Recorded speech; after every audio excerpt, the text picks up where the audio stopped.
You may be wondering, where exactly have Jay and Lori been? It's been a while since season 2. And wouldn't you know it, the IRS started calling. Welcome to Coffee with the Couple Cure, where we share practical tips for your relationship before you finish your first cup. Here's Jay and Lori Pyatt. Hi, everybody, and welcome to another episode of Coffee with the Couple Cure. I'm Jay. And I'm Lori. This is the intro to season 3. This season, we're going to be covering the 12 steps, which were established in Alcoholics Anonymous way back in 1935. These steps still apply today. They're very effective for helping develop not just sobriety, but to develop a spiritual life is what the intent is of those 12 steps. Part of what we're going to cover this season is what's called the Serenity Prayer. God, grant me the serenity to accept the things I cannot change, courage to change the things that I can, and the wisdom to know the difference. We're going to go deep into that one. Jay's done a lot of work with the 12-step group. Jay's really done a deep dive into it, so you'll be hearing from him about what it says in the big book for AA and then what it says in NA.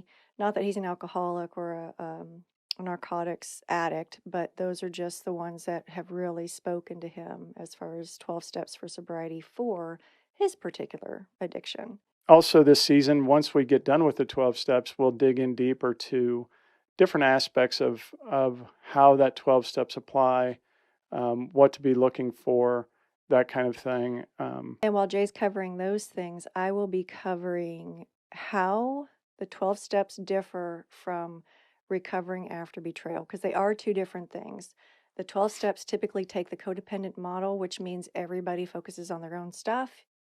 And that can help individually, but it does not heal the relationship. So there are some cautions that we'll be giving over the course of this season that will help you navigate your own sobriety, but also help you in rebuilding trust. Another thing I'm going to be covering is how these steps relate or are similar to coming closer to God.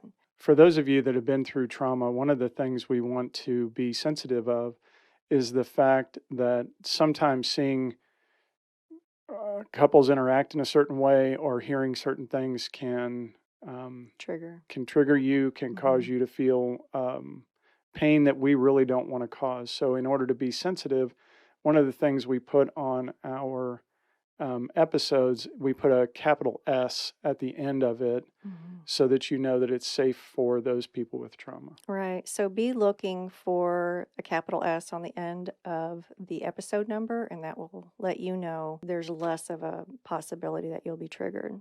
Coming into season 3, you may be wondering, where exactly have Jay and Lori been? It's been a while since season 2 was. Yeah, it's been over a year, and for that we apologize.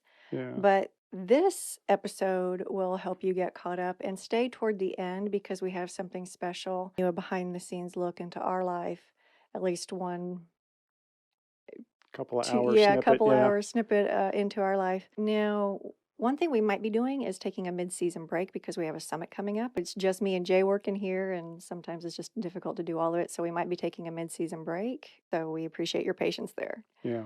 So where exactly have we been? Yeah, it's been quite a year. Right. The end of 2019, we were thinking about moving, so we started to look. And shortly thereafter, Lori had a family member. Very close family member got sick, and so we went down to help them. And then we arranged to help a family member move while we were down there across a couple states. And then COVID hit. And we were trying to plan our 25th wedding anniversary. Because that hit right. Yeah. It hit like a week before. We had wanted to go to this one specific place, and wouldn't you know it, that's the place that got hit hard first. So COVID shut down our 25th anniversary. So right after COVID hit, it's like a lot of stuff happened, and we were involved in a lot of stuff. So we're just going to run down a list of the lighter things, and then we'll get to the bigger things. In thinking about moving, I started working on major house renovation projects. Continued to look for a place on a river. My car had gotten damaged, and so we spent some time working on that. We did a pretty good job on that. Yeah, we did a pretty good job. We grew our network of support, definitely. We started growing our own food. Yeah, because we weren't sure if If food would be left. if toilet paper's gone, maybe the other stuff is going to be gone too. Yeah. We had to get creative with our 25th anniversary celebration, and we did. And we've had to get creative about our 26th anniversary now because that's past two. We had a few COVID scares of our own in there. One of them involving a neti pot, which we'll talk about later. That's the thing where you pour fluid up your nose to clean Yeah. out your sinuses. Yeah, we'll talk about that in a future episode, I'm sure. And wouldn't you know it, the IRS started calling because, not for the reasons you think, thank goodness, but for whatever reason, they were losing our tax form submissions.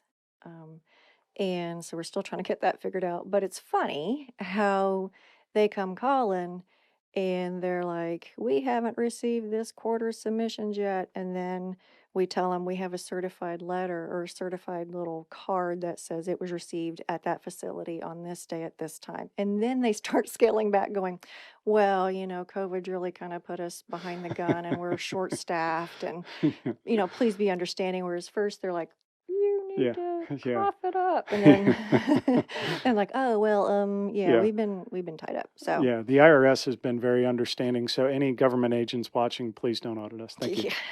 yeah. So speaking of the IRS, when COVID hit, we really wondered, would our business be able to continue? And so we had to step back and look at some of that. And we did have a few clients that had some challenges. And if you know much of my story, you know that the fear of homelessness has always been kind of a big thing. This time though, because of what we're going to cover in a bit, it's been different. It's been like, I know God's going to take care of us. I know He's going to take care of us. So that's been nice. And we'll go into that. We'll go into how we got there in a bit. But on that piece of it, God pretty quickly showed us, I'm gonna take care of you. So on a more serious note, um, Jay and I kind of hit a speed bump, and I was like, "There's something else there. There's something else going on." He had been sober from the porn issue, hadn't had any stumbles, but there was still some stuff going on. So I did a deeper dive into abuse and what that looks like, what covert abuse looks like. So that's how we started 2020. And then I started seeing it more and more in our clients and started talking to our clients about it. I'm sure we'll cover that kind of thing in a future season. But we had to pump the brakes a little bit on our own relationship and go, okay, how do we figure this piece of our relationship out? Right. So that's something we dealt with personally. Just so you know, guys, that word abuse, if you look it up, yes, physical abuse happens, but that's not the only way that abuse comes out. It's So, chronic mistreatment. One of yeah. the older definitions is lying. Yeah. And I can't say Jay was chronically mistreating me on the surface, but because there was just something going on that I couldn't pinpoint, it actually was able to continue longer than I certainly would have liked. And Yeah, and I didn't even connect those dots because I kept thinking there was no physical. so what that led to was a much more intentional, much deeper connection with God, with Jesus. And also what's come out of it is an intensive where we deal with the things that kind of keep a guy stuck. We've gone through that with several of our clients, and so far, all of them have been able to get unstuck. So that's been really amazing to see. So, what the enemy meant for evil, God is turning for good. One of the ways that I know I grew was just entering into a season of rest and repair. I knew that I had been running for at least the last 25 years, even longer than that, because I've always just been a goer. And I knew that I couldn't continue because I was coming to the end of myself. Building this business over the last 5 years while working with clients has been amazing. The administrative work, all the other stuff that goes with it has been a challenge. And I was seeing that I was coming to the end of myself. So I basically said, I've got to rest before my body makes me rest. I've got to intentionally rest. And that has been so healing. And I came away from that season with a lot of practical ways of getting closer to God, which I still use every day. So that's been super healing. One of the things that has really been a part of that has been a new hobby that we've partaken in pretty consistently. Yeah, throughout the day. we got into a new hobby that we really got into that It's been nearly a weekly thing while the weather will allow for it. But anyway, it is, kayaking. yeah, kayaking. We have a ton of rivers around here, and I just love being on the water. So I surprised Jay late May of last year with a kayak, and we have not stopped since. That's been really healing because basically we were confined to a pretty small space for 4, 5, 8 hours sometimes, Hmm. and just relaxing. And that I think was one of the bigger healing things that I've done last year. If you want to find out the kayak that we bought, Mhm. check the description box and we'll have a link to Jay's resources page or his, I don't know, products page or something like that, and we'll list it there. So between the tools I found to grow closer to God, the rest and repair, kayaking, all of that, us doing our own work, we really were able to deepen our spiritual growth to where the other stuff that happened during 2020 didn't really shake us a whole lot. Mhm.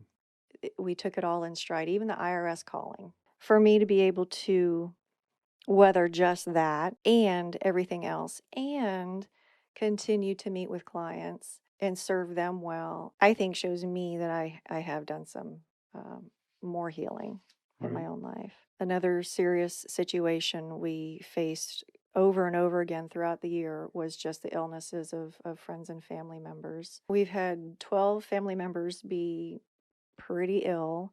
9 of them were serious, 7 of them were COVID related. 3 were cancer related. Sadly, we lost 2 family members, Mhm. and we had 4 that were pretty close to dying either through COVID or through other illnesses. And I know Mhm. this is probably universal to most of the people watching this Mhm. that they had so much of that going on. Mhm. The absolute closest people to us, God is getting them through. So, any prayers y'all could lift up for all of these, we would greatly appreciate it. Yeah. So I think that's everything. Of course, there was a ton of other stuff that happened that's not on the list, but in order to kind of end this on a high note, we want to end with a video that I put together of something we did to celebrate our 25th anniversary. You want to give them a little bit of information on what that is? Yeah, so we went up to the Upper Peninsula of Michigan. We got to go in a tandem kayak and kayak along the Pictured Rocks shoreline, which was Mm. just amazing. So we hope you enjoy it, and We'll see you on the next episode, yeah, everyone. bye guys. Bye.